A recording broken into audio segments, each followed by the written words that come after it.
दोस्तों आज से मैं एक नई सीरीज स्टार्ट करने वाला हूँ लिम्फेडिमा पे। तो बेसिकली लिम्फेडिमा क्या है? It is made up of 2 words, lymph and oedema. Lymph एक ऐसा प्रोटीन रिच फ्लूइड है हमारे शरीर में जो कई फैट सोल्युबल विटामिन्स के एब्जॉर्प्शन में हेल्प करता है।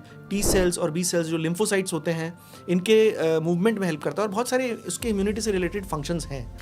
जब इस लिम्फ से सर्कुलेशन का जो सिस्टम है उसमें कोई ऑब्स्ट्रक्शन आ जाती है या वो कॉन्जेनिटली एब्सेंट होता है या ट्रॉमा से डैमेज हो जाता है तो उसकी जो स्वेलिंग होती है इस कंडीशन को हम लिम्फेडिमा बोलते हैं। ये ज़्यादातर देखी गई है अपर लिम्स में और लोअर लिम्स में, तो यूजुअली या फिर हमारे जेनेटल एरियाज में।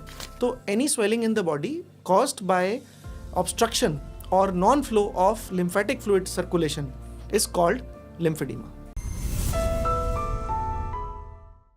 दोस्तों सबसे कॉमन लिम्फेडिमा आर्म्स और लेग्स में ही क्यों होता है और स्पेशली हमने देखा है कि कैंसर के बाद क्यों होता है, कैंसर सर्जरी के बाद। तो बेसिकली क्या होता है, हमारा जो अपर लिम है या लोअर लिम है उसका जो लिम्फेटिक ड्रेनेज है वो हमारे एक्जिला और ग्रॉइन इन 2 जगहों पर है जहां पर हमारे लिम्फ नोड्स होते हैं। जब एक एग्जांपल लीजिए, ब्रेस्ट कैंसर की सर्जरी होती है तो उसमें ब्रेस्ट कैंसर की सर्जरी के साथ साथ जो एक्सिलरी लिम्फ नोड्स हैं वो भी निकाल दिए जाते हैं, जिसकी वजह से यहाँ का जो लिम्फेटिक ड्रेनेज है वो डैमेज हो जाता है। सिमिलरली अगर पैर का कोई कैंसर है जिसमें हम सर्जरी पैर उस एरिया की करते हैं, साथ साथ हम जो इंग्वाइनल लिम्फ नोड्स हैं उनको निकाल देते हैं, जिसकी वजह से पैर का जो लिम्फेटिक सिस्टम है वो डैमेज हो जाता है। तो इस डैमेज की वजह से, डैमेज नहीं कहूँगा, ये कहना होगा कि लिम्फ नोड निकल ही गए तो वो सिस्टम वहाँ पर आगे वो फ्लो कर ही नहीं रहा होता है। तो इस ऑब्स्ट्रक्शन या इस वजह से जो स्वेलिंग होती है वो कैंसर की सर्जरी के बाद लिम्फ नोड्स के निकल जाने की वजह से होती है। दोस्तों ये प्राइमरी और सेकेंडरी लिम्फेडिमा क्या होता है? बेसिकली प्राइमरी लिम्फेडिमा होता है जो बर्थ के बाद या कॉन्जेनाइटल एब्सेंस की वजह से होता है।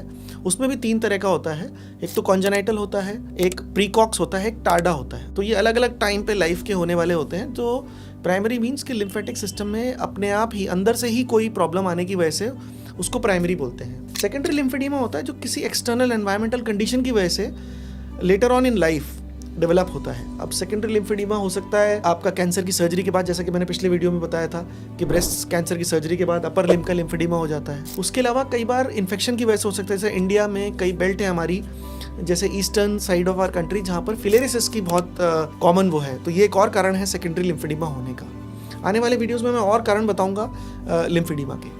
Thank you.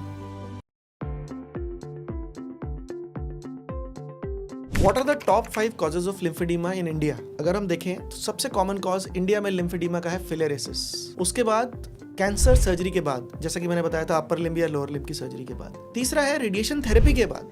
कई बार एक्जिला में या ग्रॉइन में या उसके पास रेडिएशन देने की वजह से भी वहाँ का लिम्फेटिक सिस्टम डैमेज होता है और उससे भी लिम्फेडिमा होता है। उसके अलावा है recurrent infection. Recurrent infection cellulitis होकर कई बार क्रोनिक कंडीशंस में लिम्फेडिमा हो जाता है। और आखिरी कारण है ट्रॉमा, कोई चोट लग जाना या इस तरह से डैमेज हो जाना कि वहाँ के, जैसे कोई ग्रॉइन में चोट लग गई, एक्जिला में चोट लग गई, जिसकी वजह से वहाँ का लिम्फेटिक सिस्टम डैमेज हो गया है। तो ये हमारे टॉप 5 कॉजेज हैं इंडिया में लिम्फेटिक ऑब्स्ट्रक्शन के और लिम्फेडिमा के।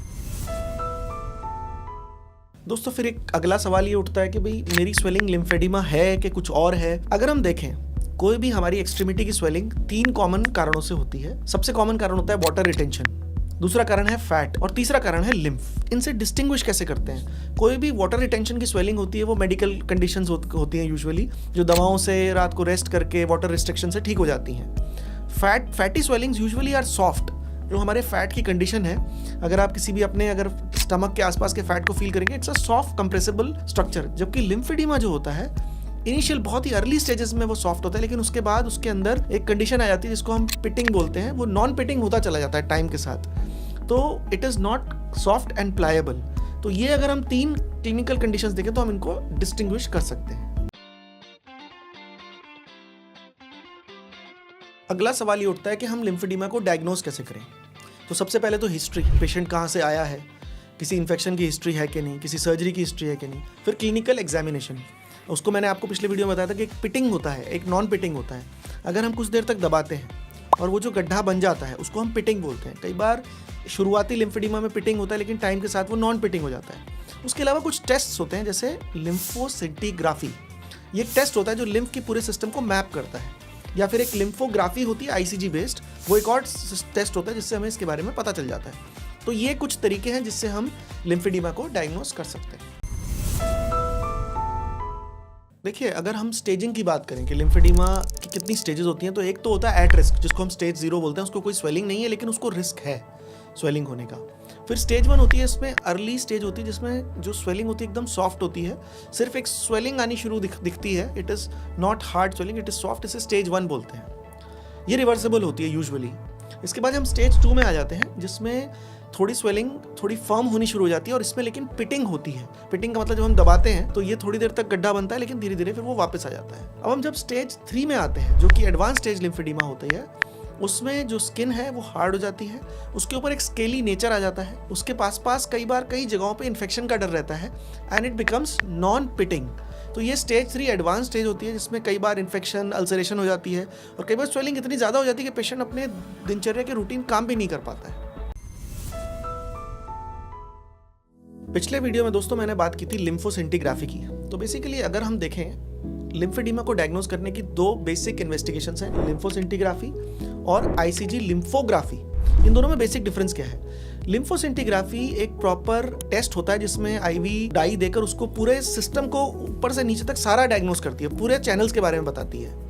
जबकि आईसीजी लिम्फोग्राफी एक रियल टाइम टेस्ट है जो कि सुपरफिशियल सिस्टम्स के बारे में बताती है, और उसमें जैसे इस वेब स्पेस में इंजेक्शन दिया और एक गामा कैमरा से हम देखते हैं कि लिम्फ किस तरह फ्लो कर रहा है, तो वो रियल टाइम है, एक्चुअली में वो हो रहा होता है, उसको हम फॉलो करते हैं। जबकि लिम्फोसिंटोग्राफी में हमको जैसे सीटी एमआरआई की इमेजेस मिलती हैं, उस तरह उस सारे सिस्टम को स्टडी करके उसकी डिटेल्ड एनालिसिस करके हमें एक मैप बना के देता है कि लिम्फ किस डायरेक्शन में फ्लो कर रहा है, तो वो एक डिटेल्ड हमें एनालिसिस के लिए मिल जाती है। तो ये बेसिक डिफरेंस है इन दोनों टेस्ट्स के बीच में।